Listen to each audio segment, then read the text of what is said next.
आज की जनरेशन की मोहब्बत में क्या फर्क है? आज का प्रेम है भोग का प्रेम।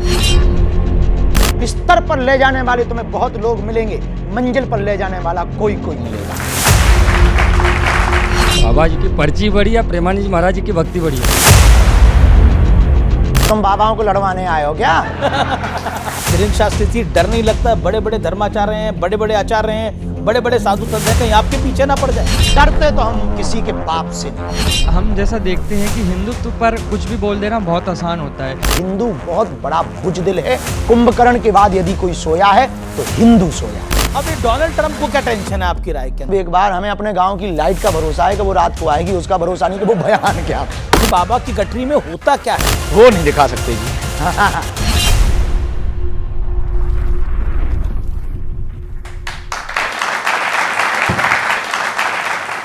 नमस्कार व्यूअर्स, मैं हूं अमीश देवगन। हनुमान चालीसा की एक चौपाई है, संकट कटे मिटे सब पीरा, जो सुमिरे हनुमत बलबीरा। इसलिए जिन्हें पीड़ा होती है वो सीधा बागेश्वर धाम पहुंच जाते हैं अपनी पर्ची निकलवाने के लिए। और लोगों की पर्ची निकालने वाले बागेश्वर धाम के पीठाधीश्वर धीरेन्द्र कृष्ण शास्त्री जी आज खुद हमारे साथ इस मंच पे मौजूद होंगे, हमारे इस बड़े ऑडिटोरियम में। तो जोरदार तालियों के साथ स्वागत कीजिए, अभिनंदन करिए बजरंगबली के अनन्य भक्त धीरेन्द्र कृष्ण शास्त्री जी का। जोरदार तालियों के साथ अभिनंदन है। जय श्री।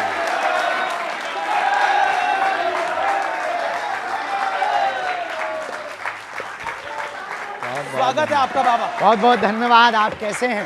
मैं ठीक हूं, आप कैसे हैं? आइए। बहुत धन्यवाद। जय श्री राम। तो बागेश्वर धाम के पीठाधीश्वर धीरेन्द्र कृष्ण शास्त्री आज हमारे इस मंच पर हैं। एक बार फिर जोरदार तालियां धीरेन्द्र कृष्ण शास्त्री जी के लिए।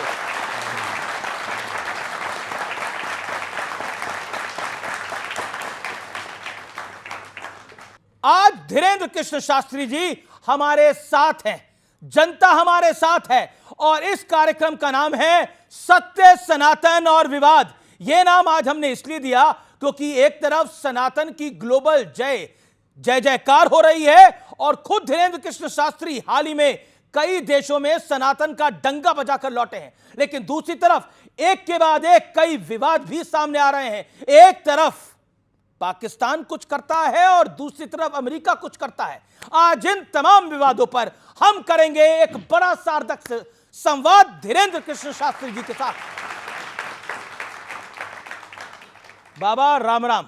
राम राम। जय श्री राम। कैसे हैं आप?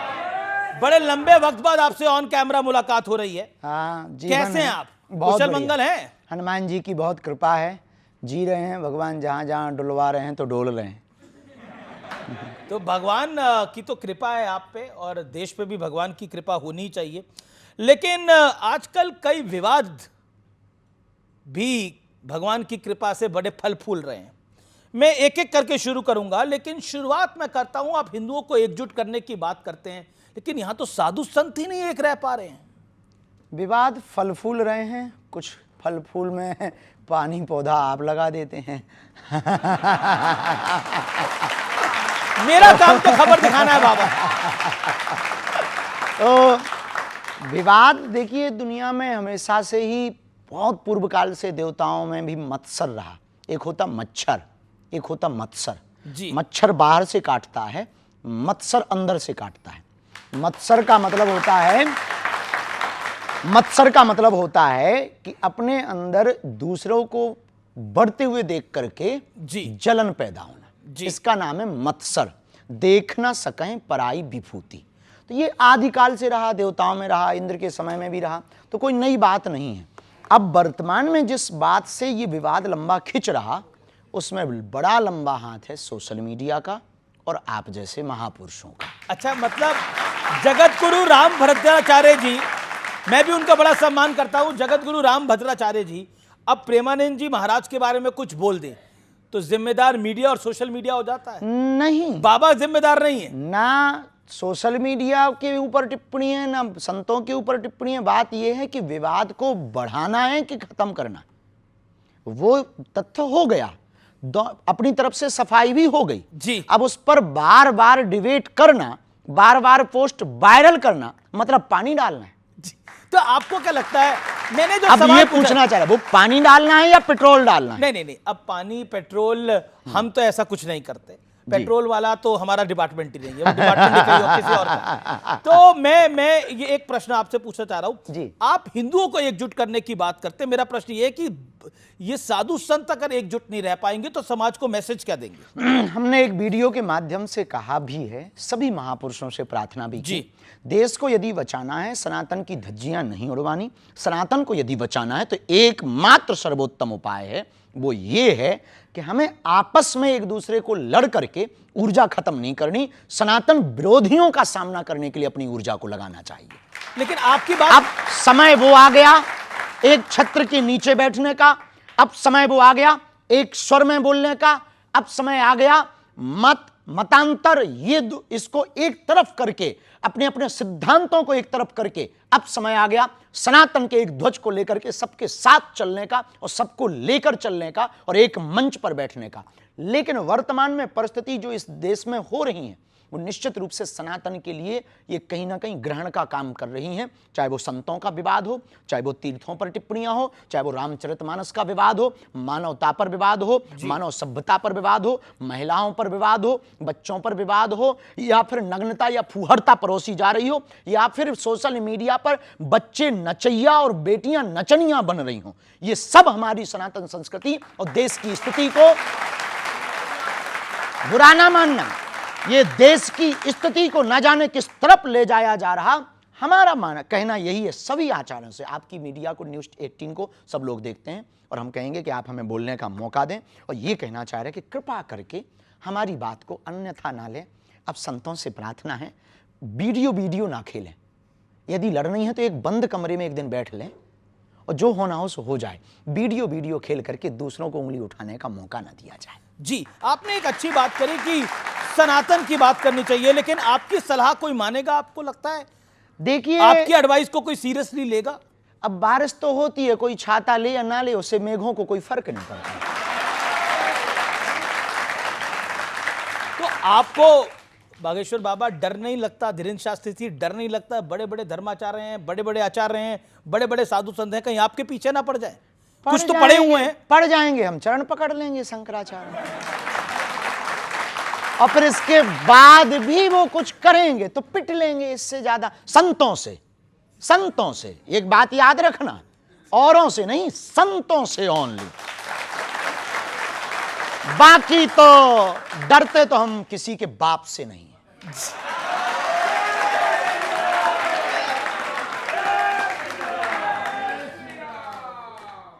आपने पहले भी मेरे एक साक्षात्कार में बोला था, एक इंटरव्यू में बोला था कि आप डरते तो किसी के बाप से नहीं। क्यों डरे भाई? हमने कहा उसे कर्जा ले रखोगा? हमने किसी से कर्जा नहीं लिया, किसी की बहन बेटी के साथ गलत नहीं किया। देश के लिए जी रहे, देश के लिए मर रहे, राष्ट्र के लिए कार्य कर रहे, बेटियों का विवाह करवा रहे, भंडारा करवा रहे, हॉस्पिटल के लिए पुरुषार्थ कर रहे, कथा से लोगों के जीवन बदलने का प्रयत्न कर रहे, जन चेतना जागृति की पदयात्रा कर रहे, वैचारिक क्रांति कर रहे। अब हमने लूटा है किसी को हमने पकड़ा है या किसी को छेड़ा है, या हमने तुम्हारे आपके इस जो मीडिया का जो भी जिसका हो इस पर कब्जा किया हो, तब डरे हम। देखिए, आपने लूटा तो है, सुख चैन लूटा है सनातन विरोधियों का, लूटा तो है आपने। वो लुटने योग्य ही है। जो सनातन विरोधी हैं उनका चैन लुटना ही चाहिए। जो स्वयं हम लोगों से बेचैन है वो चैन में रह सकता क्या? जी, चलिए, मेरा अगला प्रश्न है। संघ प्रमुख मोहन भागवत जी ने एक बहुत बड़ी बात कही। उन्होंने कहा कि सभी को 3 बच्चे पैदा करने चाहिए। नहीं, 4। अच्छा, 4 करने चाहिए। हाँ। अरे 3 पर इतना विवाद हो गया, उनके पीछे पड़ गए सब। चच्चे के 30 बच्चे हो सकते हैं। किसके? चच्चे के 30 बच्चे हो सकते हैं, तो हिंदुओं के 4 क्यों नहीं हो सकते हैं? और क्या बुराई है 2 बच्चे घर के लिए, 1 बच्चे संघ का के लिए और 1 बच्चे हिंदू राष्ट्र का लिए? ये तो फिर फैमिली प्लानिंग का तो बैंड ही बच जाएगा पूरा। है जी, फैमिली प्लानिंग का तो बैंड ही बच जाएगा। जब उनके 12-12 बच्चे खा पी लेते भगवान की कृपा से, तो 4 नहीं पाल पाओगे। तो कुछ सवाल ले लेते हैं। मैं उदय शहरी, भगत, सन्यासी या इनकलाबी, तीनों में श्रेष्ठ कौन है? भक्त भक्त भक्त यानी भक्त, भक्त भक्त ऐसी बात है ना, भक्त, सन्यासी सन्यासी और इनकलाबी। इनकलाबी मतलब राष्ट्रप्रेमी, क्या राष्ट्रप्रेमी? राष्ट्रप्रेमी, यही तीनों ही जो ठीक हैं। देखिए, भक्त और सन्यासी दो अलग नहीं, एक ही हैं, जैसे चीनी और शुगर, ठीक है? दोनों है। भक्त के बिना सन्यासी नहीं हो सकता, भक्ति के बिना सन्यासी कैसे हो सकता, और भक्ति के बिना इनकलाबी भी नहीं हो सकता। राष्ट्र की भक्ति ना हो तो वो इनकलाब जिंदाबाद कैसे बोलेगा? दो लाइन में मैं वंदन करूंगा कि चुरा कर रंग जीवन के सत्य सनातन धर्म के मंच पे आए हैं। समय की दौड़ में हमने यहाँ कुछ पल बिताए हैं। मिलेगा साथ शास्त्री जी का हम सम्मान करते हैं। सुशोभित मंच से हम वंदन बारंबार करते हैं। जय श्री राम। राधे राधे गुरुजी। राधे राधे। मेरा आपसे ये प्रश्न है कि एक व्यक्ति के जीवन में सफलता का रहस्य क्या होता है, और एक व्यक्ति को सफल होने के लिए सिर्फ मेहनत या फिर किस्मत का भी साथ देना जरूरी होता है? सफलता पाने के लिए 3 सूत्र हैं, हमारे निजी अनुभव के सूत्र हैं। यदि वो आप पालोगे तो शायद आप सफलता पा पाओगे। सोचो, बोलो, करो। पश्चिमी विचारक ने कहा है कि जो आप सोचेंगे वो आप बोलने लगेंगे, जो आप बोलेंगे वो शब्द बनेंगे, जो शब्द बनेंगे वो आदत बनेगी, जो आदत बनेगी वो आपके कर्म बनेंगे, जो कर्म बनेंगे वो आपका भाग्य बनेगा। जी, सवाल मेरा सवाल ये है कि हम जैसा देखते हैं कि हिंदुत्व पर कुछ भी बोल देना बहुत आसान होता है। कोई भी अपनी मर्जी से जो मन में आता है बोल देता है, लेकिन और धर्मों में कुछ भी बोलना, उस पर फिर हम देखते हैं कि जैसे अटैक हो जाते हैं, हमले हो जाते हैं, लेकिन हिंदुत्व पे और फिर उस पर कोई एक्शन भी नहीं होता। तो इसको आप कैसे देखते हैं? ये हिंदुओं की बुजदिली पना का परिणाम है कि वो रामचरितमानस जलाते रहे, तुम चुप रहे, वो गाय काटते रहे, तुम चुप रहे, वो राम मंदिर पर 500 साल तक तुम्हें कोर्ट में घिसवाते रहे, तुम चुप रहे, वो मंदिर तोड़कर मस्जिद बनाते रहे, तुम चुप रहे, वो तुम्हारे राम के होने का सबूत मंगाते रहे, तुम चुप रहे, वो गंगा को भी कुछ और कहते रहे, तुम चुप रहे, वो दुर्गा को भी कुछ और कहते रहे, तुम चुप रहे, वो राम सेतु को भी कुछ कहते रहे, तुम चुप रहे। राम सेतु का अर्थ ही है राम सेतु, फिर भी वो राम सेतु का मतलब पूछते हैं। इसका मंतव्य है हिंदू बहुत बड़ा बुजदिल है। कुंभकर्ण के बाद यदि कोई सोया है तो हिंदू सोया है। आपको क्यों लगता है कि हिंदू सोया हुआ है? यदि हिंदू सोया ना होता तो इतने लफड़े होते? हिंदू सोया ना होता तो हमें क्या आपके साथ डिबेट करना पड़ता? हिंदू सोया ना होता तो इनकी आवाज को हमें उठाना होता? हिंदू सोया ना होता तो क्या हमें पदयात्राएं करनी होती? हिंदू सोया ना होता तो क्या हमें धर्म विरोधियों से लड़ना पड़ता? हिंदू सोया ना होता तो क्या हमारी रामायण को जलाया जाता? हिंदू सोया ना होता तो क्या हमारी आस्था के प्रतीक तीर्थ राम मंदिर, कृष्ण मंदिर या संबल में मंदिरों को तोड़ करके दूसरे मजहब के आस्था के केंद्र बनाए जाते? हिंदू सोया ना होता तो क्या हमारे राम को काल्पनिक कहा जाता? हिंदू सोया ना होता तो क्या द्रौपदी के ऊपर परिहास किया जाता? हिंदू सोया ना होता तो क्या हमारे प्रभु श्री राम के बारे में अनर्गल टिप्पणियां की जाती? हिंदू सोया ना होता तो क्या इस देश में गाय कटने के वूचड़ खाने होते? हिंदू सोया ना होता तो क्या यमुना गंदी होती? हिंदू सोया ना होता तो क्या गंगा गंदी ना होती? हिंदू सोया ना होता तो क्या हमारे तीर्थों पर ब्लास्ट होते? ये हिंदू सोया है।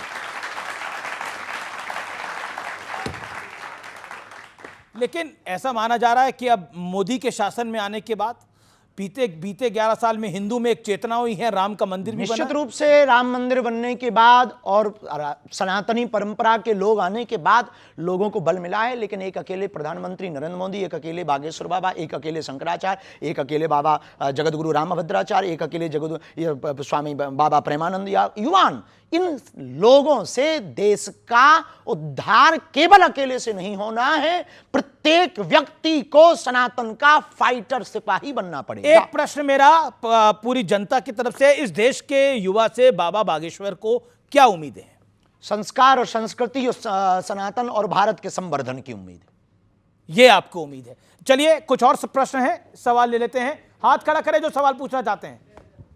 गुरुजी, आपके विचारों से हिंदू राष्ट्र में जाति आधारित भेदभाव को कैसे खत्म किया जा सकता है? जाति हो इससे कोई दिक्कत नहीं, पर जाति अभिमान नहीं होना चाहिए। भेदभाव है उसको कैसे खत्म किया जा उसको सकता है? विचारों से ही खत्म किया जा सकता है, तलवारों से तो नहीं किया जा सकता है। वैचारिक संगठन, पदयात्रा, सामाजिक समरसता के भोज व साथ ही साथ मंदिरों में बैठक व्यवस्था, अब देवालयों में बैठक व्यवस्था, जगह जगह नुक्कड़ चाय की चौकड़ी पर भेदभाव की शून्यता, विचारों को बार बार आदान प्रदान करना और सामाजिक समरसता के लिए बार बार प्रकल्प को करना, कथा को करवाना, भोजन भंडारे को करवाना और लोगों की मदद करना, दीनहीनों को गले लगाना, इससे ही जातिगत भेदभाव मिट सकता है। जी जी जी गुरुजी राधे राधे। गुरुजी, ये मैं पूछना चाहता हूँ कि बाबा जी की पर्ची बड़ी या प्रेमानंद जी महाराज की भक्ति? जी, बाबा जी की पर्ची बड़ी या प्रेमानंद जी महाराज जी की भक्ति बड़ी है? ये आप जो है भारत पाकिस्तान का नक्शा तुम बाबाओं को लड़वाने आए हो क्या? तूने ठेका ही ले रखा है महात्माओं को लड़वाने का कि कौन बढ़िया है? ये बता, तू बढ़िया है या तेरे पिताजी बढ़िया है? अब बता, हैं? तो बस दोनों सही है। आपकी नजर में प्रेम क्या है, प्यार क्या है, प्रेम लव क्या है? देखिए, अब लव का हमें पता नहीं, प्रेम का पता है। आजकल लव के बहुत से अर्थ हैं। प्रेम का मतलब है समर्पित हो जाना। प्रेम का मतलब है, बिंदु जी की एक बहुत अच्छी लाइनें थी, मैं अगर देखूं तो देखूं मगर तुम ना मुझको देखना, तुमने अगर देखा तो फिर मगरूर हो जाऊंगा मैं अगर चाहूं तो चाहूं मगर तुम ना मुझको चाहना, तुमने अगर चाहा तो फिर प्रेमी नहीं मजदूर हो जाऊंगा मैं। लेकिन राधा और मीरा के प्रेम में, प्यार में, इश्क में और आज की जनरेशन की इश्क मोहब्बत तो नाम में, ही मत लीजिए, नहीं तो आज प्रेम ही नाम लो, बहुत बेहतर। तो आज की जनरेशन की मोहब्बत में क्या फर्क है जी? आज की जनरेशन की मोहब्बत वो में क्या फर्क? शाश्वत प्रेम है, पवित्र प्रेम है, और आज का प्रेम वासना का प्रेम है। आज का प्रेम है भोग का प्रेम, आज का प्रेम है सिर्फ शारीरिक सुख का प्रेम, आज का प्रेम है क्षणिक में बदलने का प्रेम, आज का प्रेम सिर्फ बिस्तर तक रह गया है। बुरा मत मानना, आपकी टीवी पर ऐसी बात बोलेंगे कई लोगों को लगेगा बाबा बहुत विचित्र बात बोल रहा। बिस्तर पर ले जाने वाले तुम्हें बहुत लोग मिलेंगे, मंजिल पर ले जाने वाला कोई कोई मिलेगा। तो आप राधा और मीरा के प्रेम को आज के प्रेम से नहीं तोल सकते, क्योंकि आज का प्रेम वासना का है, मीरा और राधा का प्रेम उपासना का था। और मीरा और राधा ने सिर्फ कृष्ण से प्रेम किया, और आजकल के बेटा और बेटी तो भगवान ही बचाएं। क्या आपको आज के बेटे और बेटियों में, लड़के लड़कियों में क्या गड़बड़ दिख रही है? कुछ भी गड़बड़ नहीं, हमें तो सब अच्छे ही दिख रहे हैं, हमें क्या लेना देना। हम नहीं, उनको काहे को एक सलाह कोई देना चाहेंगे आप अपनी तरफ यही से? सलाह देंगे कि देखो भाई, बुरा मत मानना, ये प्यार मोहब्बत इसके जो भी तुमने नाम देते हो ये सब बाद में कर लेना, पहले सफलता पा लेना। पहले सफलता पा लो। अब मोदी जी आपको छोटा भाई कहते हैं। वो हमें छोटा भाई कह के गए, ये लोग और आवे तो हमको और छोटा कह दें, हमें दिक्कत नहीं है, या बड़ा कह दें, हम मना नहीं करेंगे। सबके भाव है, उनका विजन मिशन बहुत अद्भुत है। इस देश में ऐसा प्रधानमंत्री आया जिसने राम की भी चर्चा की और आम आदमी की भी चर्चा की, खेल की भी चर्चा की तो रेल की भी चर्चा की। एक ऐसा प्रधानमंत्री आया जिनके सामने राम जी भी विराजमान है, कृष्ण कन्हैया भी बैठेंगे। जी चलिए, आपने कृष्ण कन्हैया की बात करी। मोहन भागवत ने बोला कि अयोध्या, मथुरा, काशी हिंदुओं का मूल मुद्दा है इस देश के अंदर। आप इससे सहमत हैं? हम संभल को भी जोड़ रहे हैं, संभल को भी जोड़ रहे हैं। देखिए, ऐसे समझो, बिना तर्क के थोड़ी समझना है। तुम लोग ना तुरंत ताली ठोकते हो। त्रेता में राम जी प्रकट भय, बात सही है, तो अयोध्या में राम जी बैठ गए। अब आता है दूसरा युग, कौन सा? द्वापर, तो बैठेंगे कौन? फिर आएगा कलयुग, तो संभल। तो संभल में भी तो नरेंद्र मोदी हो ही आए हैं, प्रधानमंत्री तो संभल हो ही आए हैं, कल की धाम। बहुत अच्छी बात है, तो जाने में क्या दिक्कत है? वो तो देखो प्रधानमंत्री हैं देश के, वो कहे उनके पूरे देश में, वो हर गांव जा सकते हैं, कोई बुराई थोड़ी। हम राजनेता थोड़ी हैं कि हम टिप्पणियां करें इस पे। हम पे तो सनातन की बात पूछो भैया। अच्छा, सनातन की बात पूछने से पहले थोड़ी राजनीतिक बात पूछ लेता हूं। अखिलेश यादव का आरोप लगाया कि धीरेन्द्र शास्त्री 50 लाख रुपए लेते हैं, वो भी अंडर द टेबल।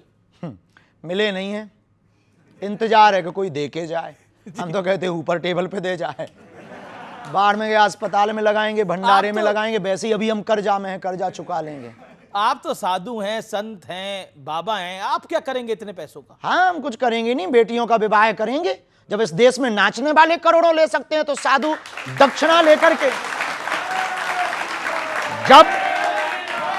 इस देश में विमल गुटखा का, अन्य गुटकों का प्रचार करने वाला करोड़ों ले सकता है। इस देश में सट्टा खिलवाने वाला करोड़ों ले सकता है। इस देश में अश्लीलता, नग्नता फैलाने वाले सिंगर करोड़ों ले सकते हैं। तो साधु यदि 2-5 रुपया लेकर के गरीब बेटियों का घर बसवा दे, अस्पताल बनवा दे, तो बुराई नहीं है। देश के लोगों को दिल खोल करके करना चाहिए। हम चाहते हैं कि इस देश में हर व्यक्ति हमारे जैसा काम करे। लेकिन अब देखिए, आप कहते हैं कि किसी नाचने वाली को या फिर किसी नाचने वाले को इतने पैसे मिल सकते हैं। आपको इन नाचने वालों से, एक्टर से दिक्कत है क्या? संजय दत्त तो आपके दोस्त हैं। किसी से दिक्कत नहीं, वो हमारे सब प्रिय है, हमें दिक्कत नहीं है। हमें दिक्कत है ये जो बीच में बोलने वाले खुजली वाले हैं, उनसे। तो ये जो अखिलेश यादव जी का 50 लाख वाला बयान था, ये खुजली वाला है या दूसरा है? हम कुछ कह नहीं सकते, नेताओं पर हम कोई बयान देते नहीं। इस पर नेता तो आप पे देते हैं बयान। वो देते रहते हैं, चूंकि अपन तो साधु हैं, गंगा में तो सब स्नान करते हैं। अच्छा, ऐसा क्यों है? अखिलेश यादव भी आपको कहते हैं, तेज प्रताप यादव भी आपको कहते हैं, वो आपके बिहार दौरे से खुश नहीं थे। नहीं, ऐसा नहीं है। कुछ चीज़ें बड़ी बनाई जाती हैं, उनका मंतव्य बिल्कुल भी गलत नहीं होता है, और गलत होता भी हो तो हम कुछ कह भी नहीं सकते। देखो भाई, हमारे लिए सब समान है। जितने प्रधानमंत्री नरेंद्र मोदी जी प्रिय हैं, उतने ही कमलनाथ जी प्रिय हैं, उतने ही हमको अखिलेश जी भी प्रिय हैं, उतने ही तेजस्वी जी भी प्रिय हैं। हम सबके लिए साधुवाद, आशीर्वाद देते हैं। भगवान करे उनको सद्बुद्धि मिले, और जो वो कह रहे हैं वो अपनी विचारधारा से। कई बार ना जब ब्रीफिंग फीडबैक गलत पहुंचती है, तब व्यक्ति कुछ भी बोल देता। अब तुम्हारे कान में आके कह दे कि बाबा जी तो गड़बड़ है, तो हम कितने भी बढ़िया बने रहे, पर तुम्हारा कान भरने वाला इतना बोल दे तो आप उसी नज़र से देखो। तो आपके बारे में कौन कान भर रहा है? हमें नहीं है पता। अब वो जाने कि जिनके कान भरते हैं। अच्छा, हमें तो कोई दिक्कत ही हुई नहीं। एक काउंटर पॉइंट आता है, आप कहते हैं कि अब वो लोग क्या करते हैं, नाचने वाले क्या करते हैं, एक्टर क्या करते हैं, वो एंटरटेन करते हैं, और एंटरटेनमेंट की तो एक कीमत होती है हमेशा। हाँ, देखो, वो मनोरंजन करते हैं, साधु मनोभंजन करता है। जी, दोनों में अंतर है। क्या अंतर दोनों है? में जमीन आसमान का अंतर आपकी है। नजर में क्या अंतर है? मनोरंजन से सिर्फ कुछ क्षणिक जीवन में बदलाव आता है, मनोभंजन से पूरा जीवन बदल जाता है। जैसे महात्मा प्रेमानंद, जैसे जगतगुरु पूज्य रामभद्राचार्य और अन्य संत, कई बार हम भी सुविचार देते हैं, कई बच्चे उसको सुन करके। ऐसा क्यों है कि साधु संतों की बात कई बार वो बोलना कुछ चाहते हैं, कह कुछ जाते हैं, और फिर कंट्रोवर्सी हो जाती है? आपके साथ भी अक्सर कई बार हुआ है। हमारे साथ भी होता है। देखिए, अपने हर शब्द के अर्थ के अनेक शब्द के अनेक अर्थ, शब्दा नाम अनेका अर्था। हर शब्द के अनेक अर्थ होते हैं, सबकी अपनी अपनी दृष्टि होती है। हम यहाँ खड़े हैं तो कहेगा बाबा चेहरा चमकाने आ गया, बाबा देखो मीडियाबाजी कर रहा है, बाबा को टीवी में बने रहने का बड़ा शौक है, बाबा को वायरल होने का बड़ा शौक है, बाबा तो दिल्ली में डोल रहा। कुछ लोगों का ये दर्शन है, बहुत बढ़िया है, कम से कम सनातन में कोई बोलने वाला तो है। कुछ ऐसा भी कह रहे हैं, कुछ ऐसा कह रहे हैं, अरे गुरु बहुत बेस्ट है, ये करोगे तभी सनातन बचेगा। आप कहते भी हो, करते भी हो, तो अपनी अपनी दृष्टि हो। जैसे आप हो, अब हमारी दृष्टि में आप बहुत बढ़िया पत्रकार हो, आपका वर्तमान प्रेजेंटेशन बहुत अच्छा है, और बहुत जल्दी अपने शब्दों को बदलकर सामने वालों को फंसाने की कला आप जानते हो। हमारे अंदर और सत्य बोलने की कला है, बेबाकी से बोलने की कला है। आप पिछड़ते नहीं हो। न्यूज़ 18 अपनी बात से कभी हटता नहीं है, हमें बहुत अच्छा लगा। लेकिन कुछ लोग कहते हैं वाह, अरे ये तो फलाने की मीडिया है, ये तो फलाने, कुछ लोग गोदी मीडिया कह देते। तो ये अपने अपनी दृष्टि है। आपके प्रति भी ऐसी दृष्टि रखते, हमारे प्रति भी कुछ लोग। अब कोई किसी को प्रभु श्री राम भगवान दिखाई देते, किसी रावण को राजकुमार दिखाई देते थे। तो अपना अपना चश्मा का खेल है। आपने व्हाइट चश्मा लगा रखा, कुछ लोगों ने काला लगा रखा। तो ये काले चश्मे वालों को आप मैसेज क्या देना चाहोगे? कुछ भी नहीं, भगवान तुम्हारा भला करे, भजन करो भैया। और क्या देंगे भैया, हम तो साधु आदमी, हम किसी से विवाद थोड़ी करेंगे। हम तो यही कहेंगे भैया, आप विवाद करते नहीं, लेकिन विवाद हो जाते हैं। अब हो जाते हैं तो देखो, हम किसी विवाद, एक तो किसी को छेड़ते नहीं है, कोई छेड़े तो छोड़ते नहीं, बस सीधा सा। अच्छा, क्योंकि आपने भगवा हिंद की बात करी, हिंदू राष्ट्र की बात करी, क्या ये सांप्रदायिक सोच नहीं है? क्या ये कट्टर सोच नहीं? वाह, गजवाए हिंद अच्छी सोच है। नहीं, उसको तो किसी ने अच्छा नहीं बोला। हाँ, तो उसी के जवाब में, काउंटर में, कि आप गजवाए हिंद मांगोगे, हम भगवाए हिंद बना देंगे। लेकिन फिर ये ध्रुवीकरण होता है इससे ना। ध्रुवीकरण वो कर रहे हैं, हम थोड़ी कर रहे हैं भाई साहब। हमें क्या लगी? अब किसी ने कहा, हमारा सीधा सा सिद्धांत है, कुछ लोग इस देश में तिरंगे में चांद देखना चाहते, हम चांद पे तिरंगा देखना चाहते। लेकिन जब आप गजवा हिंद की इस बात भी कट्टर सोच है, और भगवा ये हिंद कट्टर सोच नहीं है, भगवा ये हिंद है वसुधैव कुटुंबकम। कैसे? ऐसे कि हम सनातनी परंपरा में किसी को मारने पर भरोसा नहीं रखते, हमने तलवारों की नोक पर कभी भी धर्मांतरण नहीं करवाया है, हमने कभी भी किसी भी बहन बेटियों के बांग्लादेश में एक घटना हुई है, जरा देख लीजिए कि कितनी कट्टरता सोच होती है कुछ लोगों के अंदर, कि कितनी मानसिकता गिरी हुई। 9 वर्ष की बच्ची के साथ में 6 महीने पहले रेप हुआ और लगभग 29 लोगों ने रेप किया। उसकी मां चिल्लाती रही चौराहे पर, लेकिन रेप हुआ। क्यों? क्योंकि वो बच्ची सिर्फ हिंदू थी। ये सोच है कुछ लोगों की, हम इस सोच के खिलाफ हैं, हम मुसलमानों के खिलाफ नहीं हैं। हम अब्दुल कलाम को भी सलूट करते हैं और रस खान के भी दोहा गाते हैं। बात आती है तो हमने कभी ये नहीं कहा कि मजार है उनकी आस्था के श्रद्धा का केंद्र है, हमने कभी ये नहीं कहा कि मुसलमान इस्लाम खराब है। नहीं, सबको अपनी अपनी आस्था का पूजा करने का अधिकार है, सबको अपने ईश्वर को मनाने का अधिकार है, लेकिन आप दबाव देकर के नहीं मना सकते, आप प्रभाव देकर के नहीं मना सकते हैं। तो गजवा ये हिंद है सर तन से कलम कर देना, ये सोच का। भगवा ये हिंद है सबको गले लगा लेना।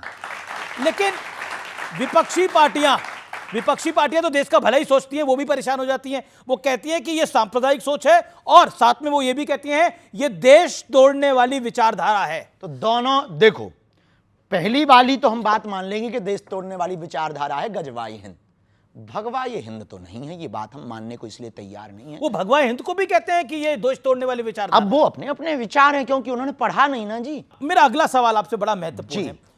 आपको ध्यान होगा एक मालेगांव ब्लास्ट केस हुआ था और इसके तमाम आरोपियों को बरी कर दिया गया। तब हमारी उम्र मात्र 7-8 साल की थी। हमने बाद में आर्टिकल्स में पढ़ा, इंटरव्यू को देखा, बहुत सी न्यूज़ों को पढ़ा, कोशिश भर पढ़ते हैं, तथ्य होना चाहिए। उस वक्त विदेशी ताकतों ने सोच समझ करके एक ट्रेंड चलाया था, थीम भगवा आतंकवाद, सोची समझी साजिश में, और पूरे देश में एक थीम वायरल हुई थी, भगवा आतंकवाद। लेकिन भगवान की बड़ी कृपा है, 19 साल बाद ना, 19 साल है 2006, तो कितने साल हो गए? 19 साल हो गए। 19 साल बाद इस देश की न्यायपालिका ने यह सिद्ध कर दिया भगवा आतंकवाद नहीं होता। पूर्व मुख्यमंत्री हैं पृथ्वीराज चौहान, वो कहते हैं कि भगवा आतंकवाद तो नहीं होता, सही बात है, लेकिन सनातनी आतंकवाद होता है। उन्होंने अभी 2025 में यह बयान दिया है। हम उन पर कोई जवाब नहीं देंगे, नेता का जवाब दें। हम फिर भी सनातन आतंकवाद पर आपका कमेंट? अभी तक कोई हमको तथ्य मिला नहीं कि सनातन आतंकवाद किसी भी, देखिए, आतंकवाद का कोई धर्म या मजहब नहीं होता। आतंकवादी एक विचारधारा है, देश के ऊपर हिंसा करके या किसी भी जगह पर हिंसा करके अपनी बातों को मनवाना या देश की मानवीय परंपरा को खत्म करना, मानवता पर आपने बोला आतंकवाद का कोई धर्म नहीं होता, कोई भी आतंकवादी हो सकता, हम मानते हैं, पर पाकिस्तान आतंकवादी है, पाकिस्तान में आतंकवादी है, ये धर्म है जी। और पहलगाम में तो धर्म पूछ कर गोली मारी गई। पहलगाम क्यों? क्योंकि वो पाकिस्तानी थे, तब तो 9 ठिकाने अपनी सेना ने ठोके। लेकिन मुनीर के बारे में आप कहना क्या चाहते हैं? कुछ भी नहीं, झिकलेट आदमी है। क्या आदमी है? झिकलेट है वो। इसका मतलब भी समझा दीजिए। इसका अर्थ नहीं बता सकते हम, गूगल करो। झिकलेट का अर्थ आपने बता सकते? उसका मतलब ये है, झिकलेट का मतलब ये है कि भाई बिच्छू का मंत्र जानते नहीं है और सांप के बिल में हाथ डाल रहा है जी। लेकिन मुनीर ने जो बात बोली, जब पहलगाम आतंकी हमले से पहले उन्होंने बोला हमारा देश अलग इसलिए हुआ क्योंकि हम में और हिंदुओं में बहुत फर्क है, हमारी पद्धति अलग है, हमारा जीवन अलग है। बिल्कुल।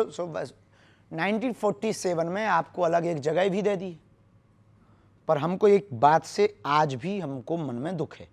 जब 1947 में 47 में धर्म के नाम पर जगह बांट दी, तो देश में ये बच कौन गए? बताइए, धर्म के नाम पर बंटवारा हुआ कि नहीं हुआ? फिर जब धर्म के नाम पर बंटवारा हुआ तो एक बंटवारे में कमी रह गई। क्या कमी रह गई? वो ये रह गई कि फिर बिल्कुल ही यहां से सफाया कर देना चाहिए थे वहां उनके वाले, और हमारे वाले वहां से पूरे ले आने थे यहाँ। लेकिन अब तो हुआ नहीं है, अब वो तो हम नहीं थे, नहीं तो हम ऐसा करते। लेकिन ऑपरेशन सिंदूर को लेकर बहुत सारी बयानबाजी हुई, लेकिन अमिताभ बच्चन को तो आप जानते होंगे। नाम सुना है, हमारा परिचय नहीं है उनसे। उनकी धर्मपत्नी है जया बच्चन, उन्होंने बोला ये ऑपरेशन सिंदूर क्या नाम होता है। हम नहीं कह सकते उनकी बात पर, क्योंकि किसी की पर आपको लगता है नेताओं ऑपरेशन की सिंदूर टिप्पणी नाम गलत है? नहीं, उन्होंने देखिए सिंदूर उजाड़ा है तो सिंदूर नाम रख दिया, क्या गलत है? सठे साठ्यम समाचरित, शास्त्र कहता है जैसे को तैसा। ऑपरेशन महादेव, बहुत अच्छा। अब इस पर भी सवाल खड़े होते हैं कि ये इस तरह के नाम क्यों रखे जाते हैं। अब कुछ लोगों को तो पहले पढ़ाया जाता था गा से गणेश, तो कुछ लोग कहते थे इससे सांप्रदायिकता फैलती है, तो फिर गा से गधा पढ़ाया जाने लगा। और गा से गणेश बंद हुआ, गा से गधा पढ़ाया जाने लगा, तब से हो गया खेल, गधे ही पैदा हो रहे हैं। अब मैं आपको बताता हूं, बाला साहब ठाकरे की जो पार्टी है, उनकी पार्टी के एक संजय हैं और संजय राउत, वो कहते हैं कि ऑपरेशन महादेव, ऑपरेशन सिंदूर जैसे नामों के जरिए धार्मिक रंग दिया जाता है। नहीं, महादेव संहार के देवता हैं और शंकर जी सबके हैं। इस दुनिया में 3000 साल पहले जी कोई भी दूसरा धर्म नहीं था सनातन को छोड़कर। अब कोई अपने बाप को बाप नहीं बोल रहा तो ये उन लोगों की गलती है। तो कहा जाता था हम दो हमारे दो, कॉन्सेप्ट बदल गया है अब पूरा। नहीं, अब तो उल्टा जमाना आ गया, ना बच्चे जीवन कटे अच्छे। जी, आजकल तो बड़ा उल्टा जमाना आ गया है। आपको लगता है बच्चे होने चाहिए? बिल्कुल होने चाहिए, और 4 होने चाहिए, हमने बोला नहीं है। बच्चे पसंद है आपको?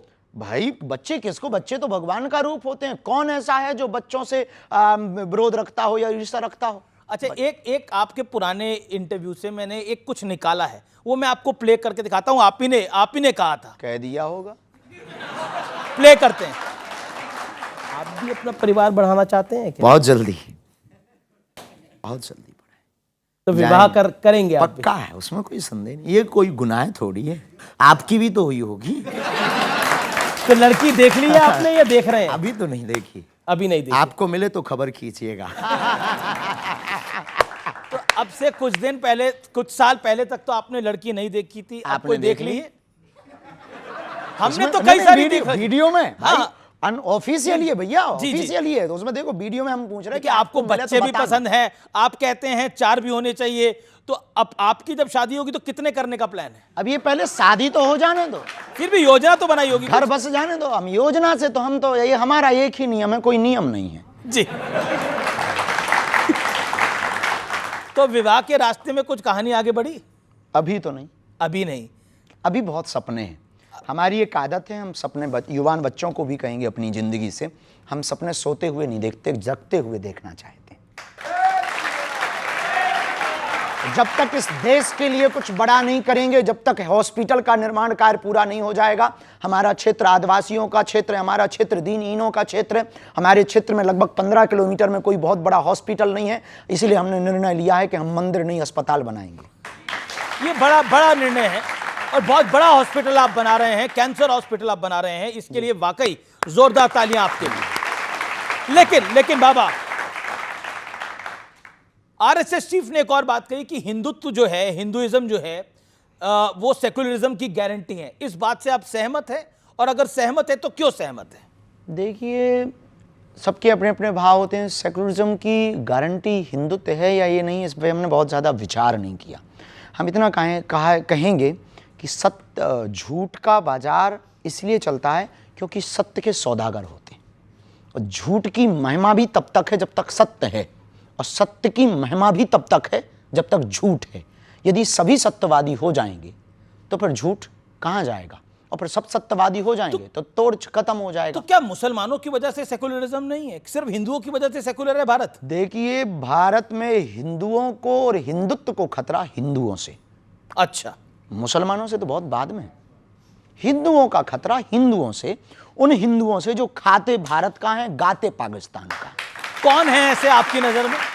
आप जैसे फॉर एग्जांपल आपकी न्यूज़ों पर बहुत लोग आते रहते हैं जो कहते रहते हैं कि हमें भारत में डर लगता है। आपकी न्यूज़ों पर आते रहते हैं कि ये सब भगवा आतंकवाद है। आपकी न्यूज़ों पर आते रहते हैं जो हिंदुत्व पर टिप्पणी करते। आपकी न्यूज़ों पर आते रहते हैं जो पदयात्रा पर टिप्पणी करते। आपकी न्यूज़ों पर आते रहते हैं जो सनातन पर टिप्पणी करते। आपकी ही न्यूज़ पर आते रहते हैं जो गजवाए हिंद चाहते हैं।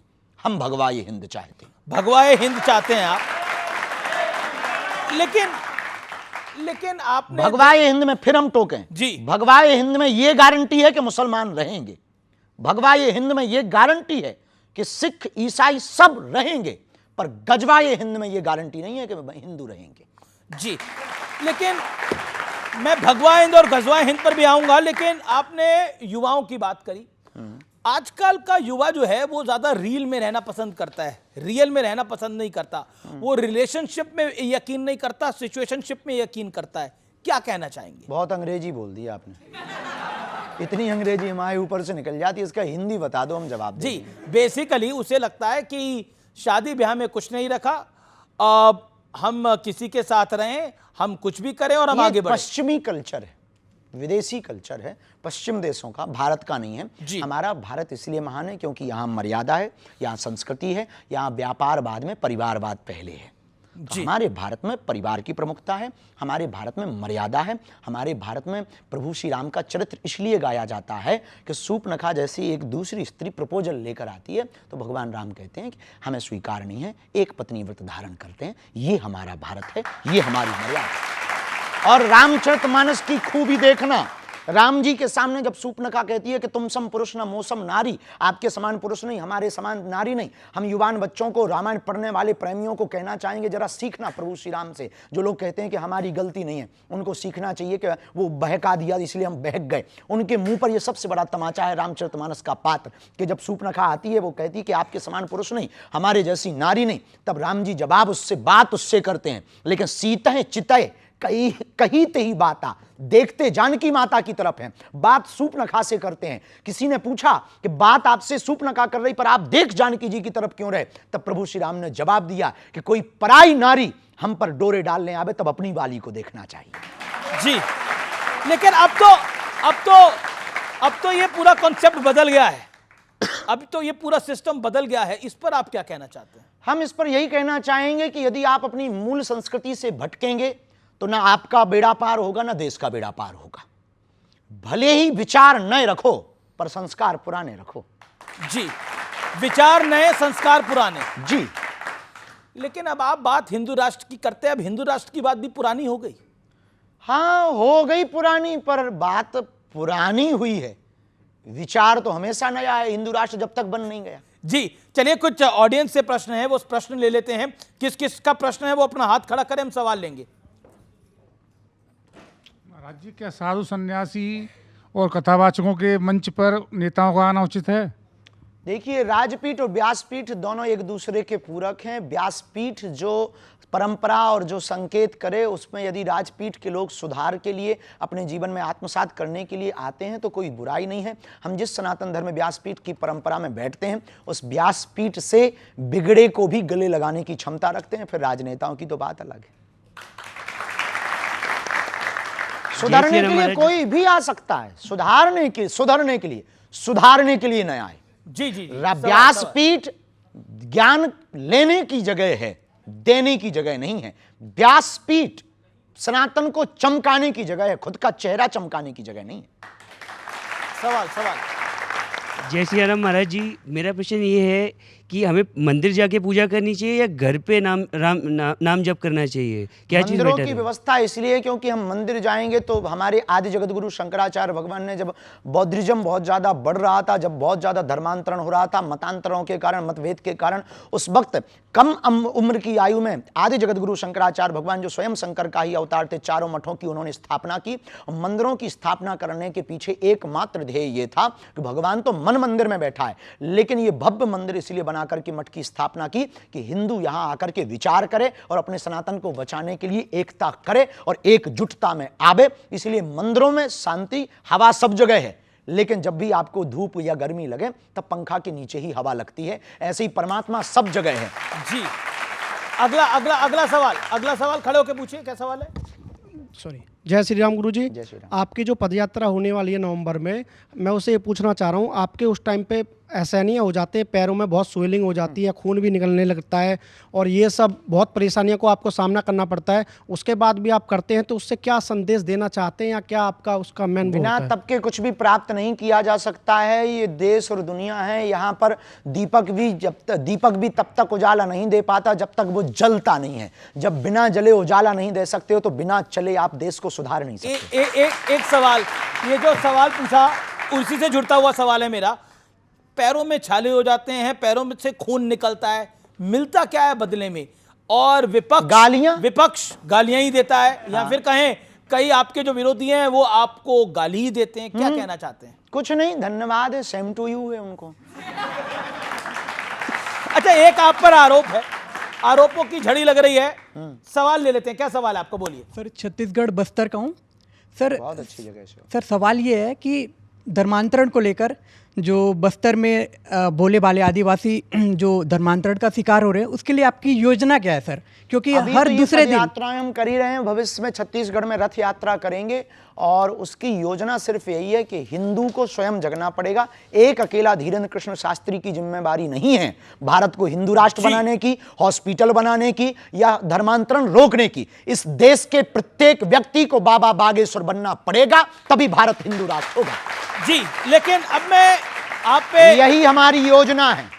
आप पर एक आरोप है कि आपका पॉलिटिकल झुकाव जो है वो एक पॉलिटिकल पार्टी की तरफ है। नो, बिल्कुल भी नहीं। हमसे सब जुड़े हैं, हमसे हमारे मध्य प्रदेश के कांग्रेस के पूर्व मुख्यमंत्री कथा करवाते हैं, कमलनाथ जी। वहां के पूर्व मुख्यमंत्री रहे, उनके सुपुत्र दिग्विजय सिंह के सुपुत्र जयवर्धन जी हमारे मंचों पर आते, हमारी बहुत निजता। मैं बताता हूं ये क्यों बोला जाता है। हाँ। इसी साल फरवरी के अंदर मैं अपने जो आप पे आरोप लगता है उसको आगे बढ़ाता हूं। इसी साल फरवरी में प्रधानमंत्री नरेंद्र मोदी आपके बुलावे पर बागेश्वर धाम पहुंचे थे। उन्होंने आपको अपना छोटा भाई कहकर संबोधित करा, तो आपके विरोधी कह रहे हैं जो मोदी का छोटा भाई है वो तो संघी है। वाह, ये कोई बात हुई है कि उन्होंने छोटा भाई कह दिया तो हम संघी हो गए हैं? अब आपने हमको भाई कह दिया तो क्या हम पत्रकार हो गए हैं? ये आरोप वाले भी ना बिना खुजली के आदमी हैं। लेकिन अब मोदी जी ने आपको छोटा भाई कह दिया, दिक्कत वो भी आपको विवाह की सलाह देके गए थे जी। वो भी विवाह की सलाह देके गए थे। निश्चित रूप से वो बहुत, उनका विजन मिशन बहुत अच्छा है। हम इस बात में, देखिए, हम एक बात कहें, वो प्रधानमंत्री हमारे हैं, इस देश के प्रत्येक नागरिक के प्रधानमंत्री हैं।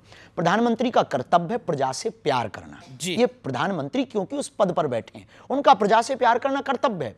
और हमारा एक पीठ के पीठाधीश्वर होने के नाते, एक सनातन के सिपाही होने के नाते हमारा कर्तव्य है आमंत्रण देना। हमने सबको आमंत्रण दिया और आपके मंच से हम फिर कहना चाहते कि 2026 में 15 फरवरी को फिर से 300 मातृ पितृहीन हम बेटियों का विवाह करवा रहे। यदि किसी पार्टी के नेता के अंदर भाव जगे, हमारी प्रार्थना है सपा, बसपा, कांग्रेस, बीजेपी और निर्दलीय जितने दल हैं उन सब से प्रार्थना है, उनके चीफों से प्रार्थना है, यदि आपके अंदर भाव जगे हमारा आमंत्रण स्वीकार करें।